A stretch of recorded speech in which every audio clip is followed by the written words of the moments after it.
ሰላም ሰላም የቻናሌ ተከታታዮች እንዴት ናችሁ? ደህና ናችሁ? እኔ ደህና ነኝ፣ እግዚአብሔር ይመስገን። እንደኔ ሰላም ያለሁት እናንተም ሰላም ልትሆኑ ባለሙሉ ተስፋ ነኝ። ዛሬ ይዤላችሁ የመጣሁት ጽሑፍ ነው፣ አስተማሪ ጽሑፍ ነው። የጽሑፉ ርዕስ ደግሞ ትዋጠዋለህ ይላል። ያንተ ቦታ የሚተካ ማንም የለም። የተቃቀምከውም የሚቃቆም የተወጣውን የሚያወጣ ማንም የለም። ምንም ሳትፈተን ዛሬን ያለበትን እንዳልደረስክ አስታውስ።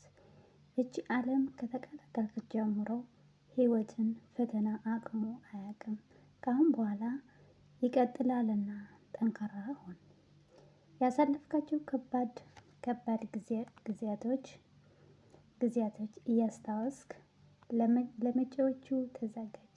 በፍጹም አንተን ብሎ ለመጣ ችግር አትበርከክ፣ እጅ አትስጥ። ከሚከተለው አዎንታዊ ማረጋገጫ ብርታትና ለራስህ አረጋግጥ። በራስ መተማመንህን አጉልህበት። በተስፋ ተሞላ ስሜትን አዲስ ስንብራትን ጠግን። የደረሰብኝ እያንዳንዱ ፈተናዎች በደልን ተዋጥቸዋለሁ፣ የቀሩትን እወጣዋቸዋለሁ። ችግሮቼ እቀርፋለሁ፣ ወደፊትም እራመዳለሁ። የጎዳኝ ያቆሰለኝ ሰዎች በትልቁ ይቅር ባይነት ረስቸዋለሁ። በእነሱ ምክንያት ለመደንዘዝ ሆነ ለመቆዘም ጊዜ የለኝም። ሙሉ ትኩረቴ ህልሜ፣ ራዕይ፣ ግንቤ ላይ ነው። ለዚህ ነው የሚያምነው አምላኬ በሚገባ ይረዳኛል። አዎ ያበቃን ታሪክን አልቀሰቅስም፣ ያለፈ ትዝታ አላስታውስም። አዲስ ታሪክ፣ አዲስ ጀብድ ግን መስራትና መፈጸም እችላለሁ። አቅሙ አለኝ። በብዙ ችግር የተሞላ ደሴት ተዘጋጅቷልና አዲሱን ራሴን አዲሶችን ደሴ እከፍታለሁ። ላጠፋው ጥፋትና ለሆነብኝ ነገር ሙሉ ኃላፊነት እወስደዋለሁ። ለውድቀቴ ተጠያቂ እኔ ነኝ። ለመበደሌ ተጠያቂ እኔ ነኝ። ለሆነብኝ ሁሉ ኃላፊነት ስለሚወስደው ምንም የሚያስፈራኝ ነገር የለም። ራሴን ተቀብዬዋለሁ፣ ራሴን እወደዋለሁ፣ ራሴን አክብረዋለሁ። ዘውትር የሰላም እንቅልፍ እተኛለሁ። ድንቅ ስላደረክልኝ፣ መልካም ስላደረክልኝ ከማመስገን ውጪ ምርጫ የለኝም። አዎ ያሰብኩን አደርጋለሁ፣ የገጠመኝን አልፈዋለሁ። አምላኬን ተደግፌ ፈጣሪዬን ይዤ መቼም ተስፋ አልቆርጥም። በሆነብኝ አልጸጸትም፣ ባደረኩት አልቆጭም። እርሳስ ለስህተቱ ማረሚያ ላጲስ እንዳለው ሁሉ እኔም ሁለተኛ እድል አለኝና በጥፋቴ አልረበሽም፣ በስህተቴ አልታወክም። በእርግጥም ሁለተኛ የቀድሞ ስህተቴ አልደግምም። ጥሩ ተማሪ መሆኔን ለማረጋገጥ በፍጹም በተደጋጋሚ ስህተት ረጅምና ጊዜ አልወስድም። ከፈጣሪ ፍቃድ ቀጥሎ ሕይወቴ በእጄ ናትና በሚፈልገው መንገድ እኖራታለሁ። ደስታዬም ከውስጤን አመነጭቃለሁ። አዎ ጀግናዬ፣ ትችለዋለህ፣ ትዋጠዋለህ፣ ታልፈዋለህ። ነገ ሌላ ቀን ነው። ራስን ለማጽናናት አትስነፍ። ራስህን ጊዜ አትጥራ።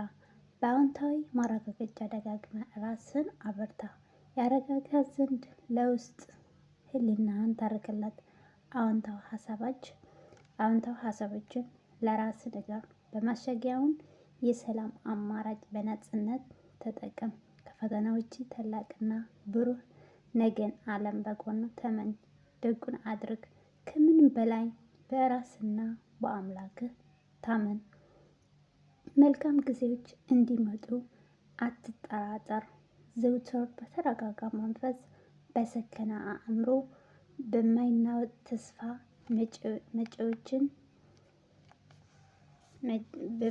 መጪዎችን የተሻለ ድንቅ ጊዜያት ጠብቅ ይላል ጽሑፉ ማለት ነው። እና ውዶቼ ከመጀመሪያ እስከ መጨረሻ እንድትከታተሉኝ በትህትና እጠይቃለሁ። ቪዲዮ ለዚህ መስል ነበረ። ከወደዳችሁት ላይክ አድርጉት፣ ካልወደዳችሁ ደግሞ እለፉት። ከወደዳችሁ የሆነ ጥቅም አለ ወይ ትምህርት አለ የምትሉት ከሆነ ደግሞ በኮመንት አስታውቅኝ። ማለቴ ከዚህ ከመጀመሪያ እስከ መጨረሻ ካያችሁ ትምህርት ትወስዳላችሁ ብዬ ተስፋ አደርጋለሁ። ለምን ከመጀመሪያ ከሆነ እኛ አይገባንም፣ እስከ መጨረሻ ከሆነ ነው የሚገባን ማለት ነው። እኔ ራሴ አሁን ብዙ ትምህርት ወስጄዋለሁ ከዚህ ማለት ነው። አሁን አይደለም እኛ የምንማረው ከድሮ ጀምረን ተምረናል። ግን አንዳንድ ለመስታወስ ያህል ማለት ነው ነው ይዤ የመጣሁት ማለት ነው። እና ለቻናሌ አዲስ የሆናችሁ ሰብስክራይብ ማድረግ፣ አዲስ ቤተሰብ የሆናችሁ ደግሞ ላይክ ኮመንት በማስታወቅ አይለየን እላለሁ። በሚቀጥለው በሌላ ቪዲዮ እስከምንገናኝ ቻው፣ መልካም ቆይታ።